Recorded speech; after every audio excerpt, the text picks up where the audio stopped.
we're going to continue our study of full branch maps. But we're going to relax the condition that they're piecewise affine, and we're going to replace it with a weaker condition. So we're going to study full branch maps.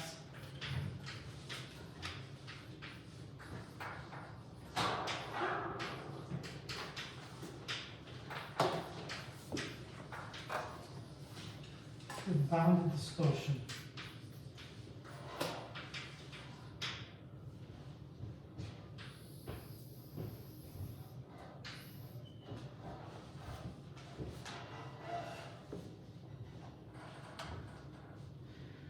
So this concept of distortion is really a fundamental concept. We're introducing it here in the simplest possible setting, but it plays a very important role in ergodic theory, in smooth ergodic theory in general, as you shall see, because it is really, as we move away from the affine case, as you remember, we use this affine property to prove the ergodicity of the Lebesgue measure and the invariance of the Lebesgue measure, right? So as soon as you are no longer affine, you no longer have that the Lebesgue measure is invariant in general, and you cannot use exactly the same argument for ergodicity that we used before. So let's recall, remember that we have a full branch map.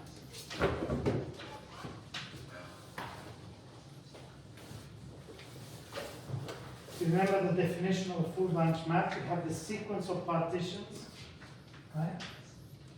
The sequence Pn of partitions of I modulo 0 into open sets, into open intervals. We assume I is just the unit interval 0, 1. And then we have that Fn from omega n to the interior of I is a non-singular bijection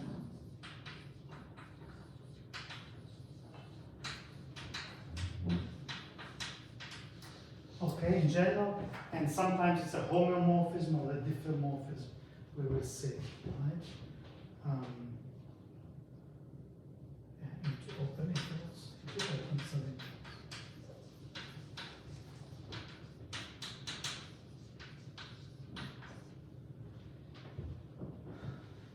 So P1 is the original partition, and all the others are obtained as refinements of that, right? So we have P1 is the original partition, then you use the dynamics to refine this partition, right? If you remember, if you have any questions, let me know. This is a fundamental structure that we will use all the time about these full branch maps. So we saw that if it's a piecewise affine, then it's all the itlets are of course also piecewise affine, right? And now we define what we mean by saying that it's got bounded distortion. So F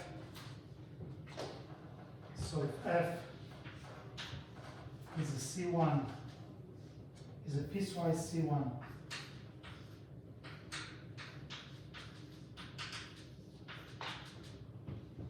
Full branch map.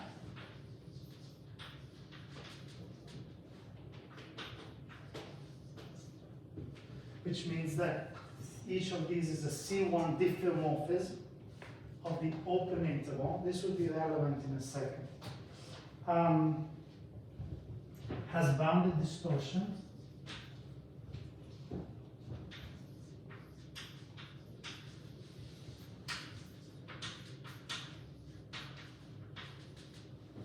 If there exists a constant k greater than 0, such that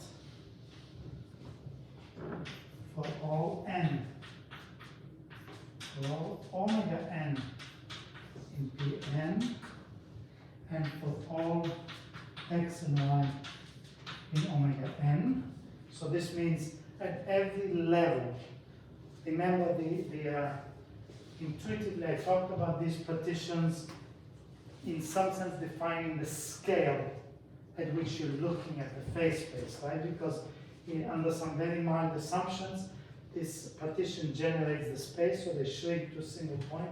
So the deeper you are in N, and the smaller these partition elements is, which is like looking at different scales, right? So now you take any scale, you take 2 points here, and we look at the ratio between the derivatives, right? So now I put this Fn prime of x over Fn prime of y. So now it's useful to take the log, natural log, for reasons I will explain in a second, and this is less than or equal to this constant times Fn of x minus Fn of y.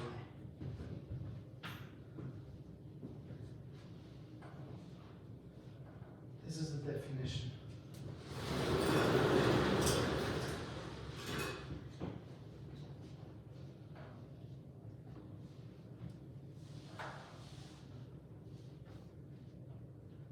So sometimes you see this definition just with a k. Okay, so this of course, if we remember that Fn of x and Fn of y of course are in the unit interval, so this in particular implies that this is less than or equal to k, right? So what this means is that this ratio is uniformly bounded. This is a little bit stronger condition that is useful technically. If the map is piecewise affine, what can we say about the distortion here?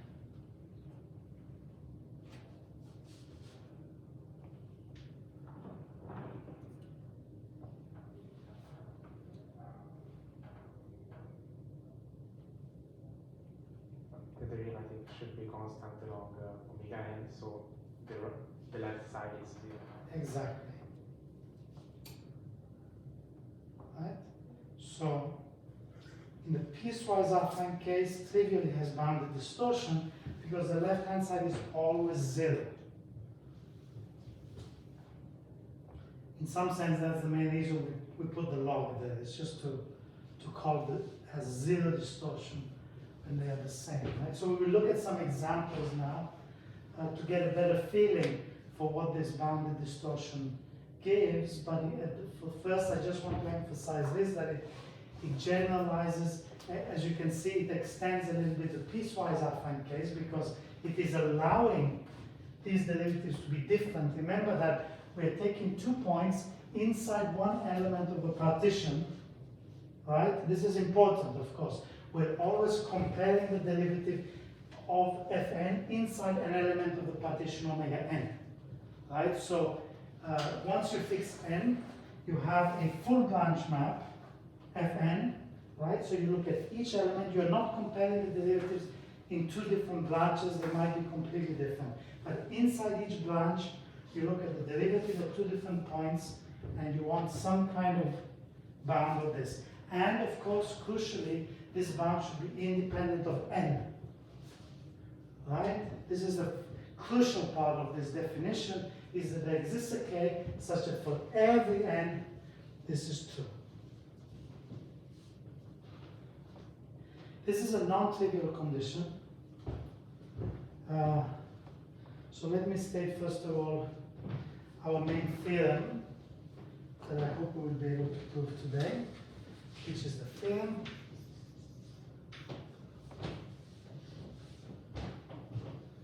is that if f has bounded distortion, f piecewise C1 full branch with bounded distortion,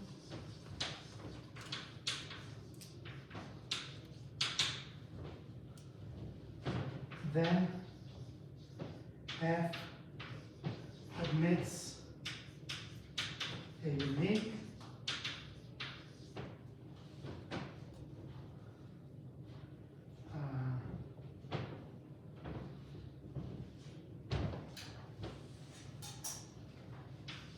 ergodic invariant probability measure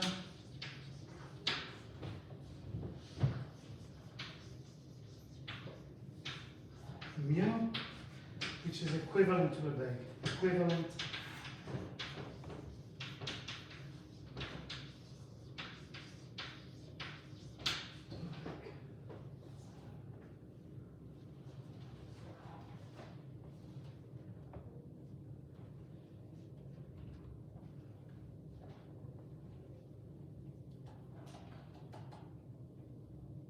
So the uniqueness refers to all of this, right? Ergodic equivalent.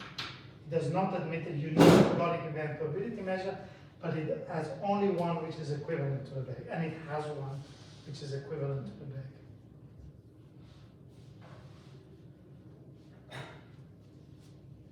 So remember that equivalent to Lebesgue just means that they're absolutely continuous with respect to each other, right? So mu is absolutely continuous with respect to Lebesgue, and Lebesgue is absolutely continuous with respect to mu.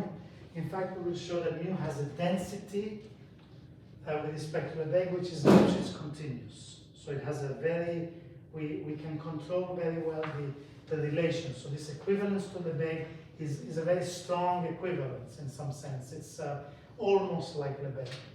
Right? So this is the generalization of the theorem that we proved last week, that says that if it's piecewise affine, then Lebesgue measure is invariant in ergodic. Right? So in the piecewise affine case, the invariance was trivial, almost trivial. In this case, Lebesgue measure is not necessarily invariant. Of course, if you take a piecewise affine map and you just change it a little bit, Lebesgue measure would not be invariant. Right? Remember, if you take just any piecewise affine map like this, then it's easy to check, as we've done before, that Lebesgue measure is invariant. But if you change this even a little bit, clearly Lebesgue measure will no longer be invariant in this case, right? Because if you take the pre-image of some interval, then the size of this component will change a little bit here. So Lebesgue measure will not be invariant. So this theorem actually requires the construction of an invariant measure. We cannot just, the measure is not given. Okay, so it's a significant step. It's a significant step forward compared to the piecewise affine case. Any questions?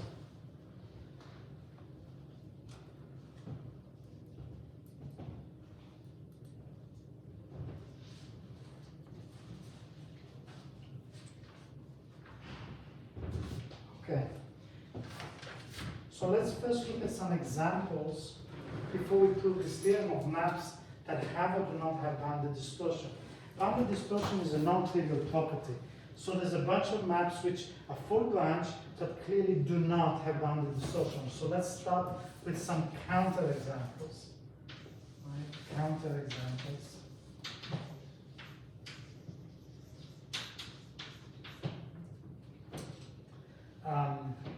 Consider, for example, map f of x equals x squared minus 2, which we studied before. This is a full branch map that looks like this. It's not on the unit interval, but it doesn't matter on the interval minus 2, 2, but there is an interval here, right? And it looks like this.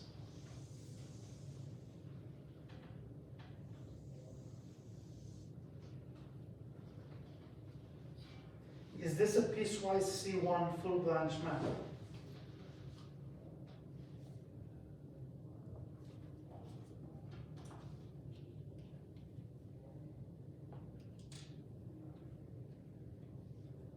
Yes? So notice that it's piecewise C1 because we take open intervals here. Here it's got a critical point, so I did not draw it very well. Here the derivative is 0. Okay? So, in fact, if you take the closed interval here, then you will not have, so these are the two partition elements, the two branches, right? And if you take the open interval here, then it maps diffeomorphically onto the open interval here, right? Diffeomorphically because it does not contain 0. Okay, this is just a small technical point, but at some point, it's just to be precise, this is relevant. So, does this have bounded distortion? So notice in particular, you need to check whether this holds for n equals to 1. Right? So this is for every n, right? So for n equals to 1, the bounded distortion property just says that log of f prime of x over f prime of y less than or equal to k f of x minus f of y, right? Which is less than or equal to k for all x, y in each partition element, omega 1 of the original partition elements, right? So in particular, on this partition element, is this true?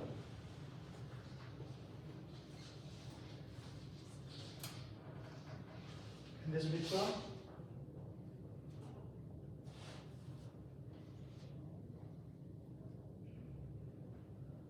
So don't worry about this part here, just think about this uniform bound, right? Is this uniformly bounded? Is this ratio uniformly bounded? No, why not? Because going towards 0, the derivative goes to 0. Exactly, because the denominator can be arbitrarily close to 0.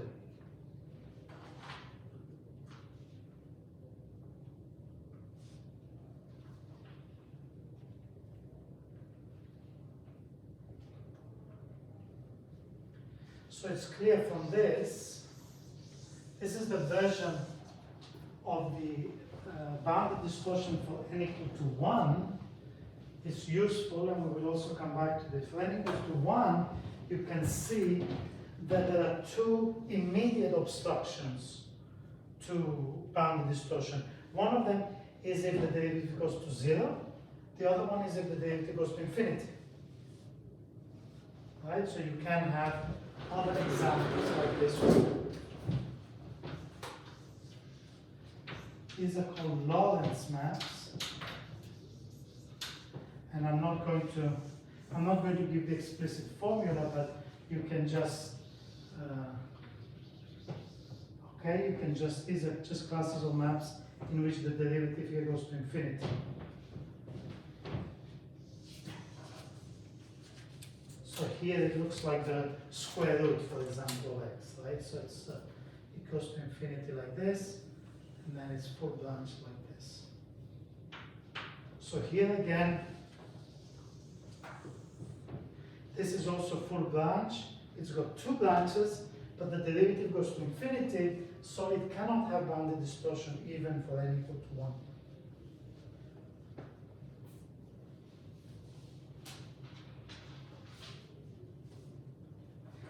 And the third example, which is a little bit more subtle, is the following: f of x equals x plus x squared over 1.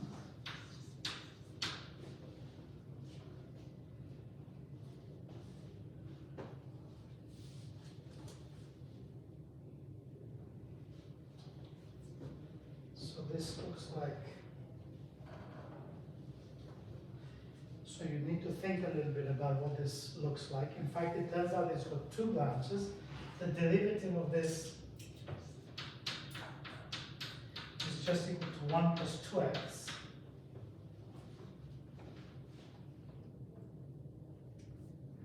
So one of the characteristic features of this map is that there's a fixed point at 0, the derivative is equal to 1. So it looks like this, in fact. So there is some point P here. It's got two branches. The derivative is not constant, like it's not piecewise affine. The derivative is 1 plus 2x, so at 1, the derivative is in fact 3, and it just looks something like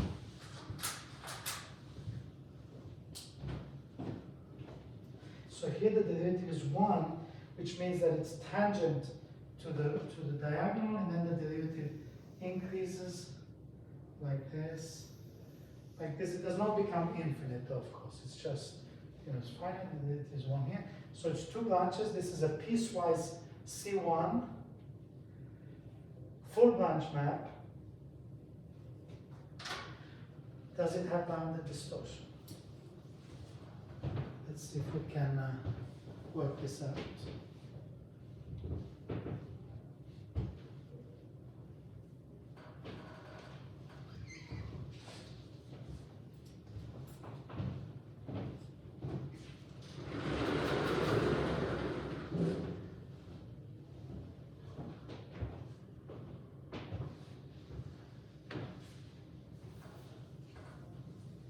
So when you just look at the map, it does not immediately fail this condition, right? I mean, the derivative is bounded between 1 and 3. Okay, so for n equal to 1, it satisfies at least this condition. Okay, let's not worry so much about this detail here, but it satisfies the fact that this is uniformly bounded because everything above and below is between 1/3 and 3, basically, right? So, so what about for n equals 2? So if it's going to fail, I'm giving you a hint as to the fact that it does not have bounded distortion, right? The question is why?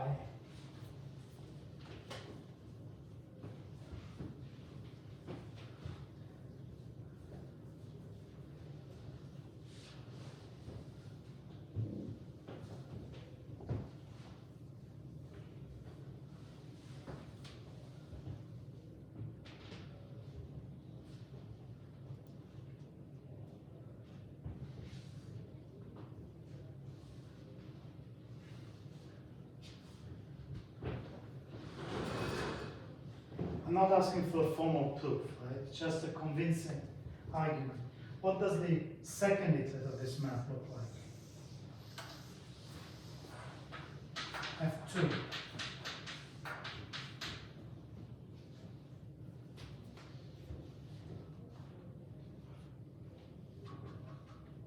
How many branches will it have?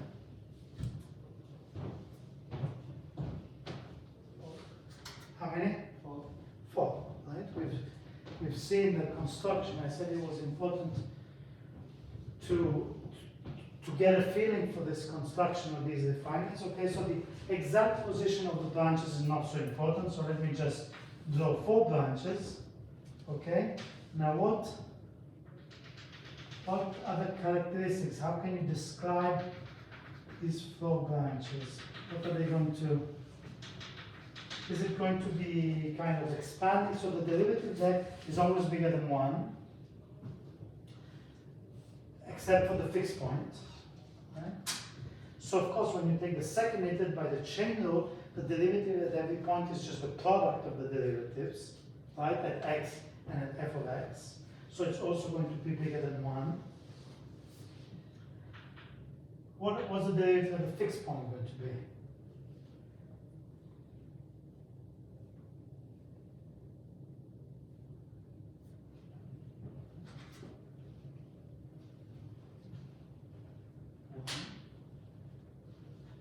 One. Can you say it with a more convincing tone? 1. More convincing. Okay. So the chain rule really, well, now that we're starting to get into, so far we've done a lot of general results. Now we're starting to get into more one-dimensional differentiable dynamics. One of the crucial tools, there's essentially 2 tools that you need to use all the time. One is the mean value theorem, and the other one is the chain rule. Right? It's just very simple. But when you iterate, so the chain rule just says that the derivative of f and prime of x is just the product of the derivatives along the orbit of x. And if you think, usually the chain rule is not usually stated, of course, for iterates of a single map, but if you think about what the chain rule says, you're just applying f of n is just the composition of many maps. Right? And so the chain rule just says the derivative of the nth iterate of a point is just the product of the derivatives along the orbit. Right? This is the orbit. So this is equal to f prime of x naught times f prime of x1 and so on times f prime of xn minus 1. This is the chain rule. That's why I said that you can know something about the second iterate of the map. If the first iterate of the map, you see that the derivative is bigger than 1 everywhere, we have it exactly there, then the second iterate will also be bigger than 1 everywhere, clearly, right? It will be the product. If you take a point here, its image is somewhere here, and it has another derivative, and so the derivative of the second iterate is just the product of the 2, right? In particular, however, if you have a fixed point, right? If P is a fixed point,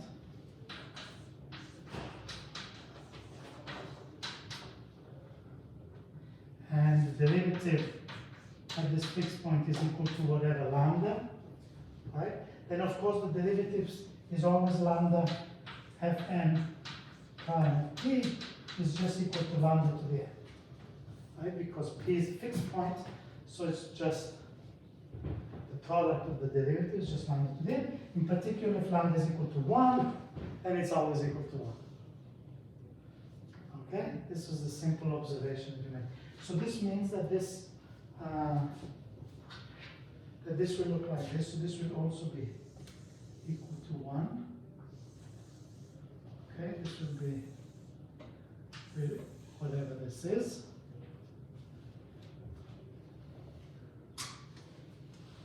So can anybody see now as we keep going, are we going to lose distortion? Why? Because there is always a point with one derivative and the other with very high derivative. Exactly. Okay? So whichever way you look at it, whatever you do, you can. So as you define this, right, when you take higher and higher itlets,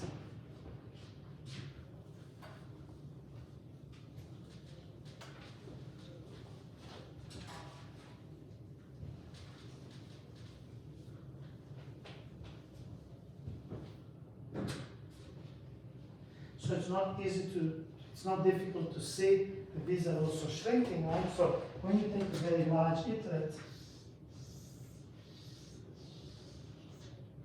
okay, you will have lots of, you will have a partition with lots of pieces. In particular, there will be some very small piece here. Okay, maybe too small. Let me do it like this. Okay, and the map will map surjectively onto everything, right? So this will map like this. So by the mean value theorem, you must have points with very large derivative here, right? Because you're taking a very small interval, you're mapping it to full scale, so there must be points with very large derivative, but there's always this point with derivative 1. Okay? So when we look at the log of fn prime of x over fn prime of 0, right, and this is just equal to 1, so this is just equal to the log of fn prime of x, which is some other point in this interval, okay, and this will tend to infinity as n tends to infinity.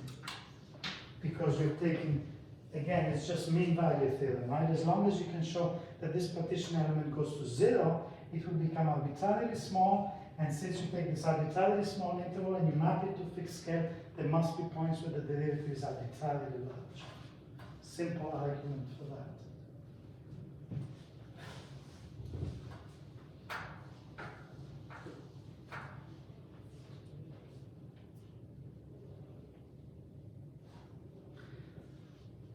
So all these examples fail to have bounded distortion. Okay, I'm sorry if I started by singing the praise of the bounded distortion property and giving you a non-trivial theorem, but I also wanted to show you the limitations of this theorem, and I also wanted to emphasize that this bounded distortion condition is not a necessary condition for the conclusions of the theorem, right? In fact, we already saw, using the conjugacy to the tent map, that this has an absolutely continuous, ergodic, invariant, absolutely continuous measure, and we will see from maybe even tomorrow or next week, we will study this map here in detail, or some variations of this map.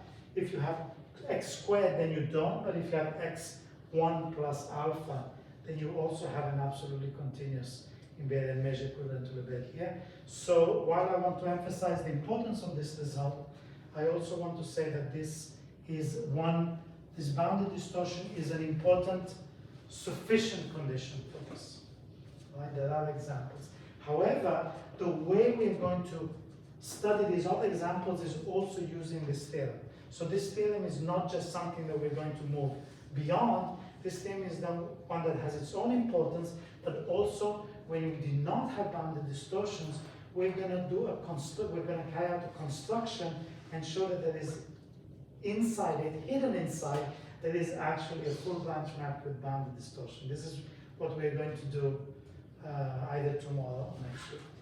Okay, so I wanted to give a little overview of this. Okay, but before again we start the proof, let's look at a couple of cases that do satisfy the bounded distortion property. So let me write a proposition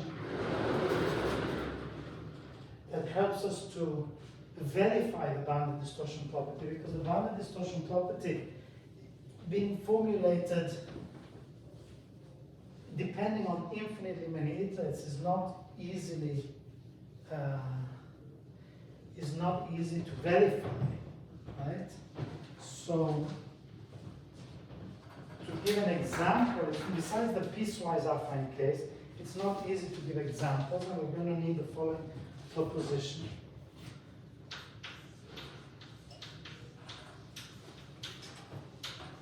So proposition. Let F be a piecewise C1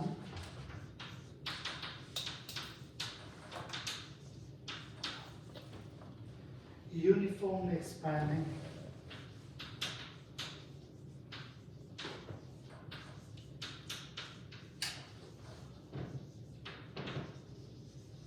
map. Do you remember what uniformly expanding means?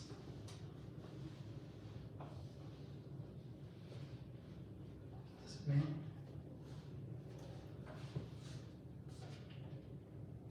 From now on, these are going to be very interactive classes, okay? So No, sorry? I don't remember. You don't remember. Who remembers? Isn't it like the derivative is bounded below by some lambda? Okay, bounded below by any lambda or some? Greater than one. Yes. So let's review this before I give the other conditions, because this one's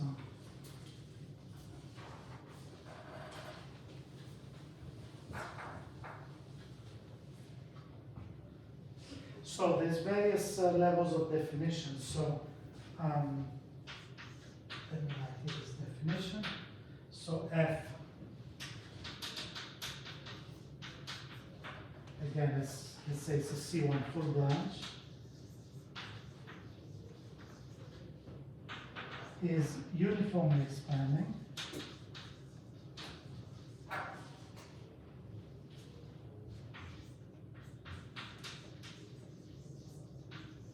so I will give here a little bit more general definition. It's true. When I gave the definition, I said if the derivative is uniformly bigger than 1.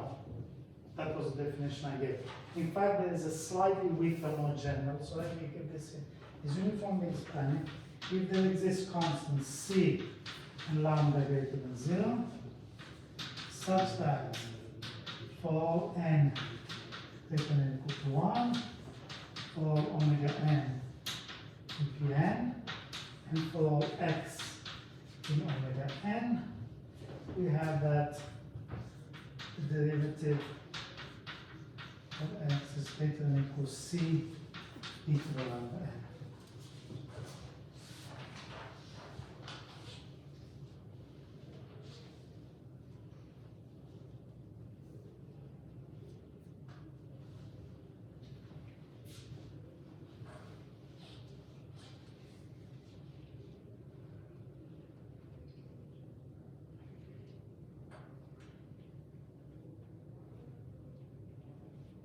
So, if the derivative is bigger than 1 everywhere, again, by the chain rule, when in doubt, use the mean value theorem or the chain rule. The chain rule says that the derivative of fn prime is just the product of the derivatives along the orbit. Okay? So, if the derivative is bigger than 1, then this is true even without c, with c equals 1, right? E to the lambda n. So e to the lambda is some number bigger than 1, And this is exponentially going because it's just the product of these derivatives. Okay, so there's a lower bound. This C is a little bit of a is a very useful because you may have some situations. Let's look at before I write. Let's look at the example which I also want to cover in this case.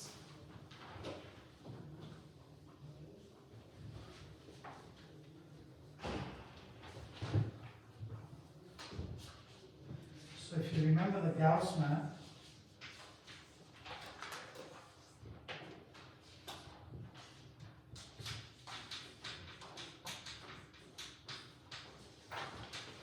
one over x mod 1. So the Gauss map has this infinite partition we discussed before, 1/2, 1/3, 1/4, and so on.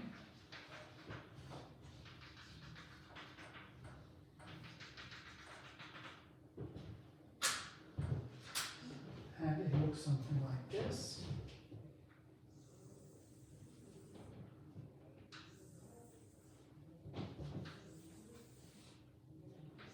Okay.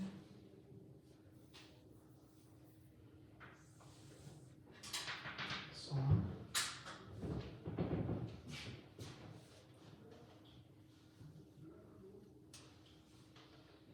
So for n equals 1,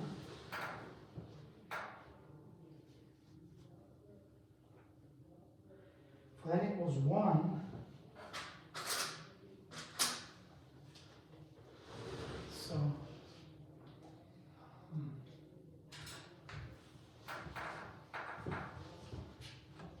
for n equals 1, so I'm going to write it like this.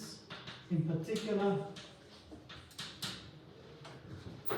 f prime of x less than or equals c e to the lambda. Right? E to the lambda is this constant bigger than 1. So for the Gauss map, this point here, the derivative is equal to 1. Or at least as you get close, right? So as x, if x is close to 1, then f prime of x is close to 1. You can get arbitrarily close to 1.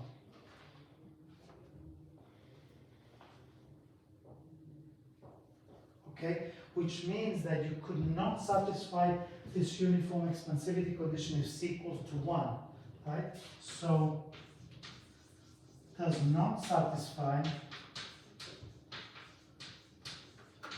let me call this star.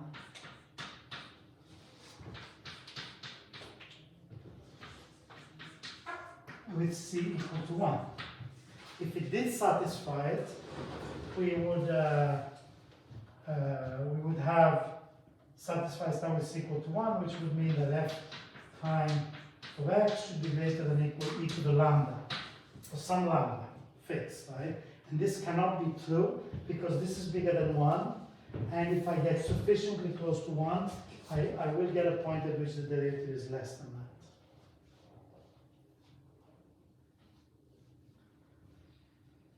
But if I put c equal to 1/2, for example, but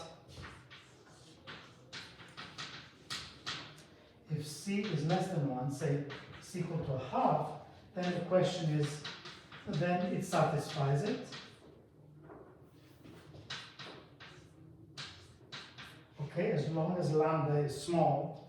If lambda is very small, e to the lambda is very close to 1, so this will be just 1/2. So everywhere, the derivative of the Gauss map is always strictly bigger than 1. Right? It's just that close to 1, it will get arbitrarily close to 1. So for if you put c less than 1, then you can satisfy this. The question is, can you continue to satisfy it for higher values of n? In other words, is this map going to be uniformly expanding in this sense?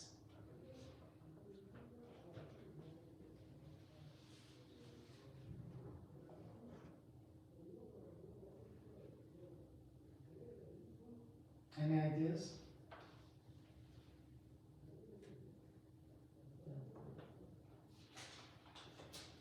What does the second iterate of this map look like? Do we have the same problem that we had before with the fixed point with derivative 1? Yes. We do? Why do we? Because if you take a point here where the derivative is very close to 1, what is the second iterate going to look like? It's very close to 1/2. So let's take a point here, x, right? And then we have that the second derivative at x is equal to, as we said by the chain rule, the first derivative at x times the first derivative at f of x, right? And where is f of x?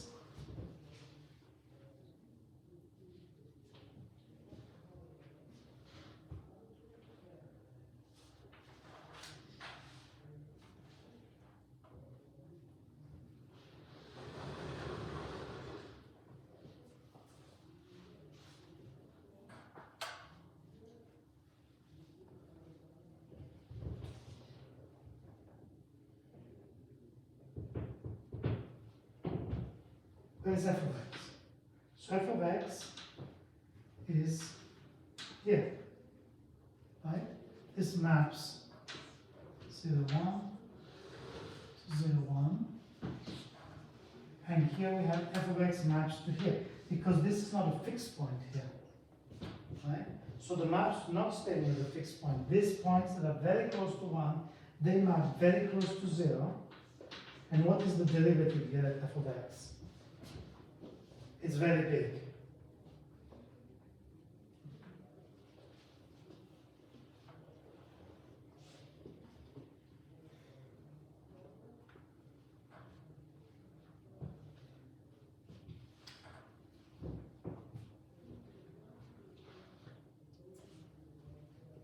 So I don't want you to feel bad if this was not the right answer, right? This is how we get to the right answer, by discussing and making conjectures, right?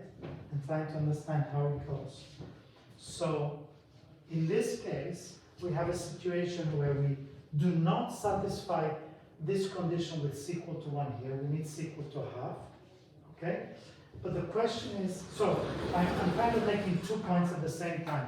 First of all, I'm trying to explain why we need the constant c, right?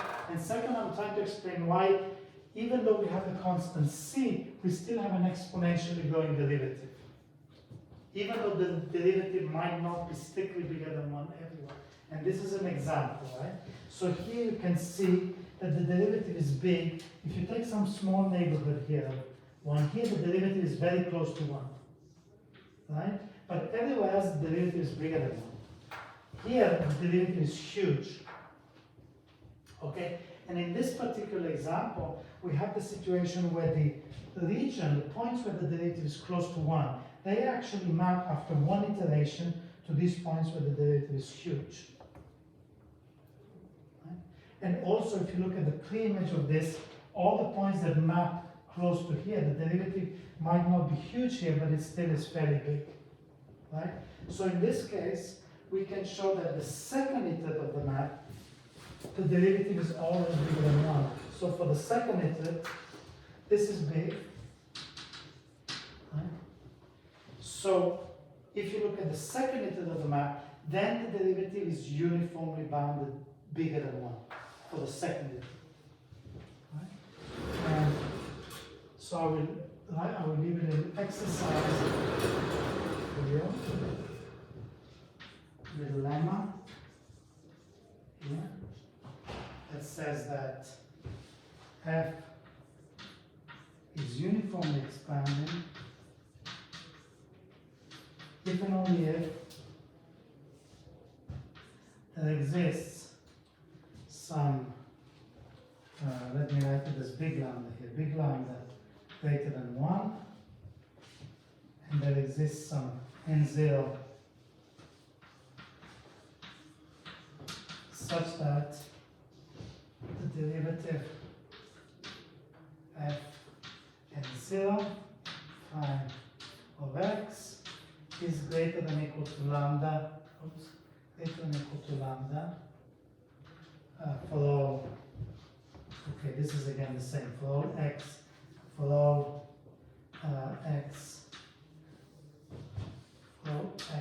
in omega and 0 in the partition T 0.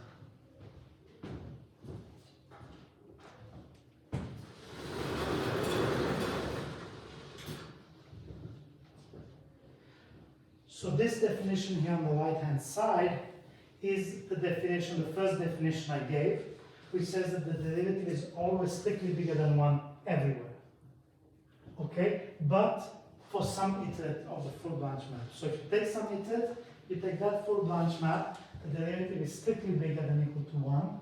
And this is actually equivalent to saying that that if you look at the original map, even for n equals to 1, when you take n equal to 1, you might need to use this fact that you have c. It might be small, but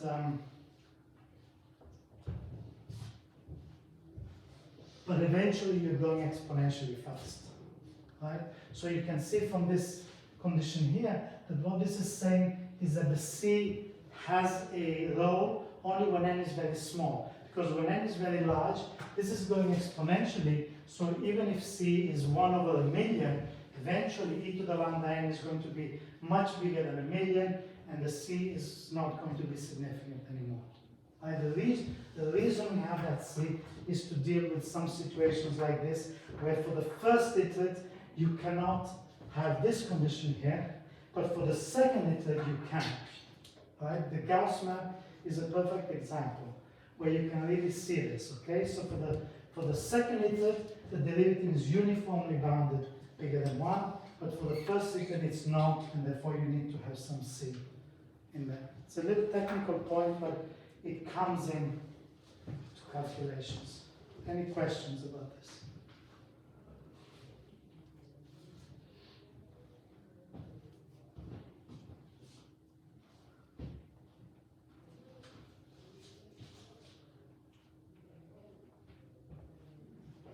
Why does this not work for what about the map x plus x squared that we saw before?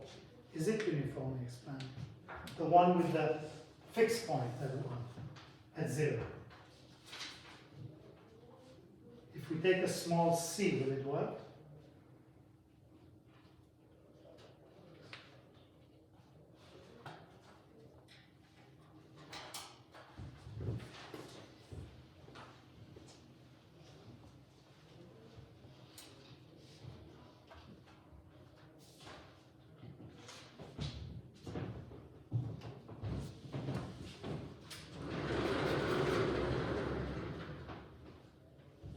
What do you think?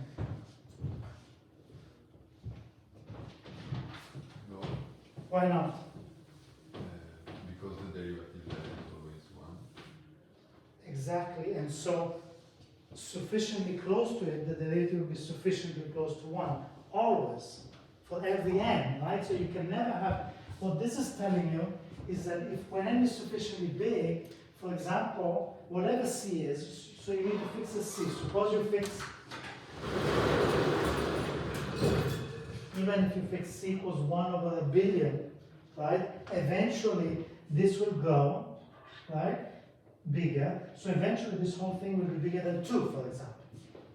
Right? So this is saying that at some point, for every n, for n sufficiently large, this derivative will be bigger than 2 at every point.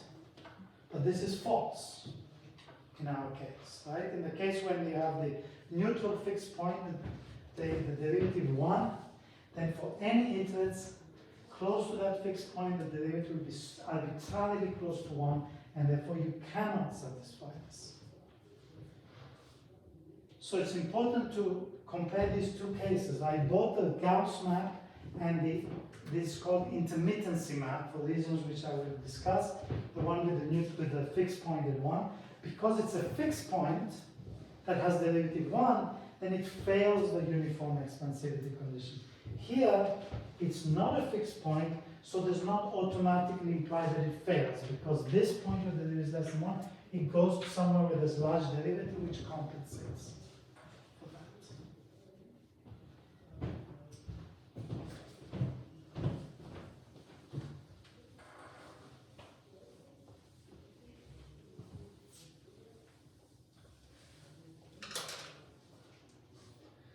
So, okay, this was our little, I'm glad we had this little diversion, okay, because uniformly expanding map is an assumption that we're going to use in it's going to play a very big role, the fact that these maps are uniformly expanding. So it's important that you get a feeling of what is and is not uniformly expanding. So this is not, so I'm still not evaluating the assumptions. So suppose that f is piecewise C1 uniformly expanding and satisfies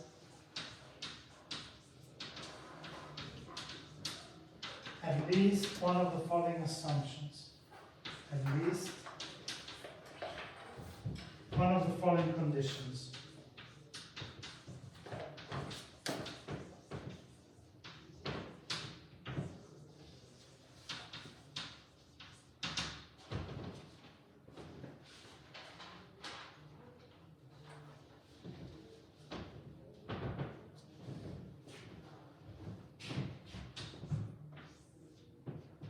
So the first condition is that it satisfies the bounded distortion property for n equals 1.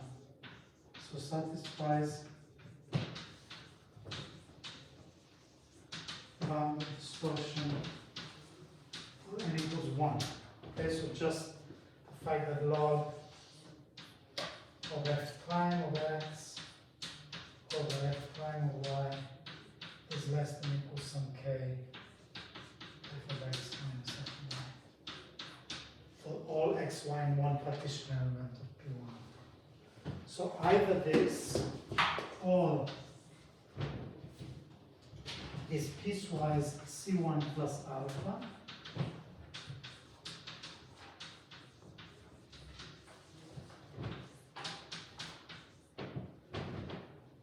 so this means that the derivative is Herder continuous, the derivative is Herder continuous, or f is C2, piecewise C2,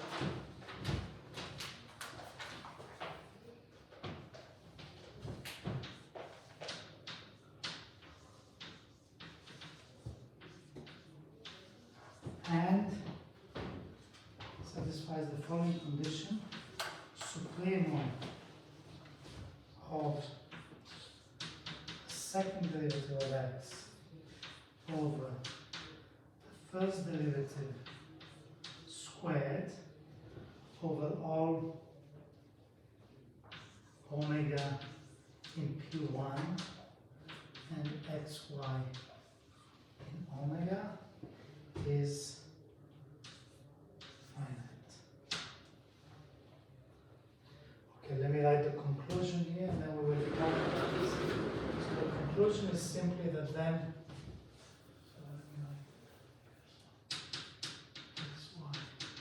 omega. So then f has bounded distortion.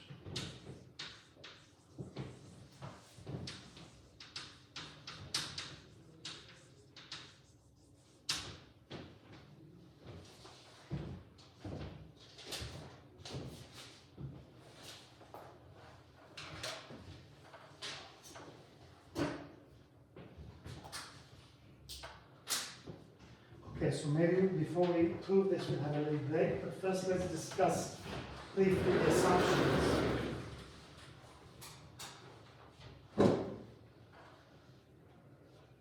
So, uniformly expanding is an important assumption which we assume in all cases. Okay? So what this says is suppose that we satisfy the bounded distortion for n equals 1, and the map is uniformly expanding, then it satisfies bounded distortion for every n. Or, suppose the map is uniformly expanding and the derivative is Hölder continuous, then satisfies bounded distortion for the VM. Or suppose the map is uniformly expanding and is piecewise C2 and satisfies this condition, which is a technical condition by the first and second derivative, then satisfies bounded distortion for the VM.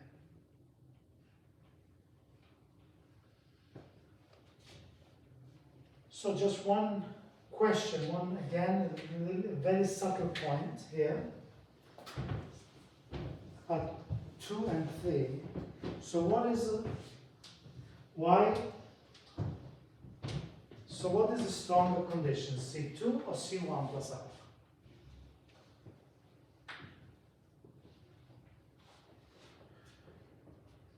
Is it stronger to say that a map is C1 plus alpha or it's C2? Can you say what's C1 plus alpha? It means that the derivative is Hölder continuous, right? So C1 plus alpha means the derivative is continuous. C1 means the derivative is continuous, right? Alpha means that the derivative is Hölder continuous, which means that f prime over f prime of x minus f prime of y is less than equal to some constant. We call it k. X minus y to the alpha for all x, y inside the partition element.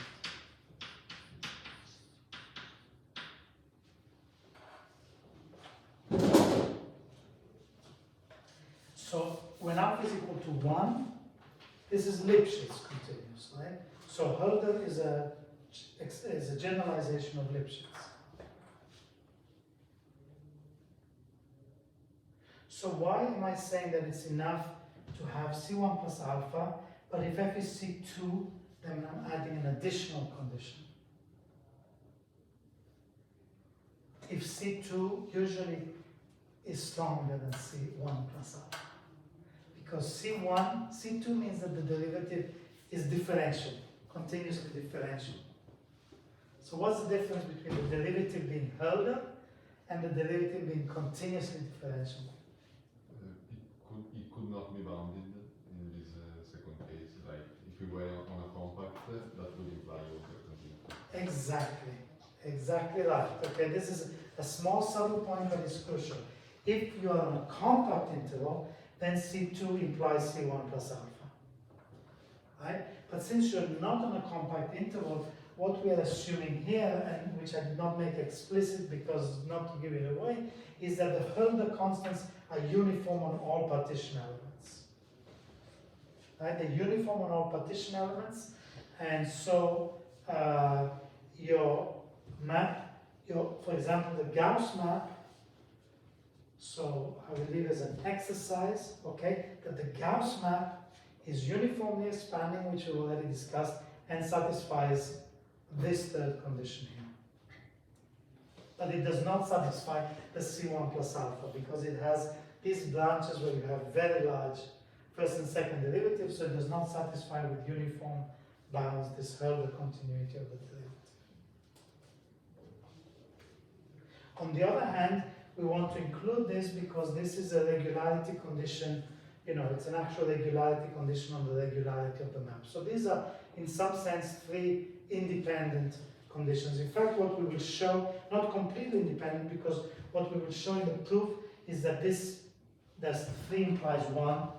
Okay, so in the proof we will actually show that these 2 conditions plus the uniform expansion imply bounded distortion, and the third condition actually just implies this one here, and so we will get the bounded distortion. And the important thing, of course, is that these are anyway all conditions just for n equal 1, right? These 3 are conditions. The reason why this is important is because all these conditions can, at least in principle, be verified for the map, n equals 1, right? This is just a condition that looks at the map. This also just looks at the regularity of the map. This also just looks at the map. Whereas the bounded distortion says that, for every n, you have certain property. Okay, and of course that's difficult to verify. And also the uniform expansivity part of the reason I emphasize this is because it is also formulated for every n, right? It says for every n you must have this exponential growth, but this lemma shows you that in principle this is verifiable after a finite number of iterations, right? Usually just one iteration. Usually the derivative is just bigger than one, but anyway, in principle you can verify the uniform expansivity after a finite number of iterations. So this whole proposition is saying that actually there are some conditions which are in principle checkable just with a finite number of iterations, which imply the boundary distortion property, which tells you something asymptotic about the map. So it's an important proposition. Okay, let's take 10 minutes break.